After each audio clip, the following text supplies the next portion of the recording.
ಸಭೆ ಬಿಟ್ಟು ಮನ್ಯಾಗ ಕುಂತೀವಿ ರೀ. ಕಾನ್ಫರೆನ್ಸಲ್ಲಿ ಜಾಯ್ನ್ ಆದಮೇಲೆ ದೇವರ ಆಶೀರ್ವಾದ ಮಾಡಿದ್ದಾರೆ. ಬೇರೆ ಇಲ್ಲಾಗಿತ್ತು ದೇವರು ಧೈರ್ಯ ಕೊಟ್ಟಿದ್ದಾರೆ.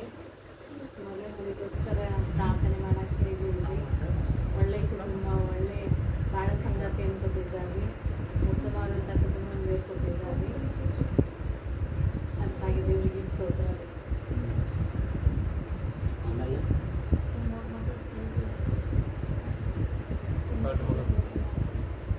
14 ವರ್ಷದಿಂದ ನನ್ನ ದೊಡ್ಡ ಮಗಳಿಗೆ ಮಕ್ಕಳೆಲ್ಲ ಆಗಿದ್ದು ರೀ.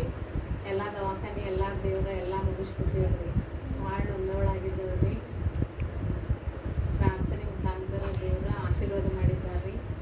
2ನೇ ತಿಂಗಳು ಚಾಲು ಐತ್ರಿ. ನನ್ನ ಮಗಳು ಹೋಟೆಲ್ ಇದ್ದಾಗಲಿ ಮತ್ತೆ ದೇವರು ಇವರನ್ನು ಅದ್ಭುತವಾಗಿ ಆಶೀರ್ವಾದ ಮಾಡಲಿ.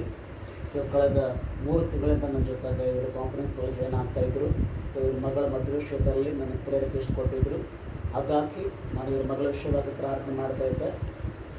ದೇವರ ಕೃಪೆಯಿಂದ ದೇವರು ಇವರ ಮಗಳ ಮದುವೆಯನ್ನು ಕೂಡ ಅದ್ಭುತವಾಗಿ ಆಶೀರ್ವಾದ ಕೊಟ್ಟಿದ್ರು. ಮತ್ತು ಇನ್ನೊಂದು ಇವರ ಮಗಳಿಗೆ ಮದುವೆ ಆಗಿ 14 ವರ್ಷಗಳಿಂದ ಸೊ ಗರ್ಭಫಲ ಆಶೀರ್ವಾದವಿಲ್ಲ ಎಂಬುದಾಗಿ ಕೇಳಲ್ಪಟ್ಟೆ. ಸೊ ಇವರ ಕುಟುಂಬ ವಿಷಯವಾಗಿ ನಾನು ಪ್ರಾರ್ಥನೆ ಮಾಡುವಾಗ ದೇವರು 2 ತಿಂಗಳ ಪ್ರೆಗ್ನೆನ್ಸಿ ಆದ ದೇವರು ಕಾರ್ಯ ಮಾಡಿದ್ದಾರೆ. ದೇವರು ಇವರ ಕುಟುಂಬದಲ್ಲಿ ಮಾಡುವಂಥ ಕಾರ್ಯಗಳಿಗಾಗಿ ದೇವರಿಗೆ ಸ್ತೋತ್ರವನ್ನು ಸಲ್ಲಿಸುವಂತೆ ಹಾಕಿದ್ದೇನೆ. ದೇವರು ಒಳ್ಳೆಯವರು ಹಾಕಿದ್ದಾರೆ.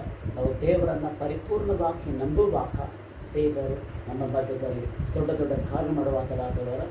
ದೇವರು ಜೀವಂತವಾಗಿ ನಮ್ಮ ಜೊತೆಗೆ ಜೀವಿಸ್ತದೆ ಎಂಬುದಕ್ಕೆ ಇವುಗಳು ಸಾಕ್ಷಿಗಳು. ದೇವರು ಇವರು ಕುಟುಂಬ ಆಶೀರ್ವಾದ ಮಾಡಿ.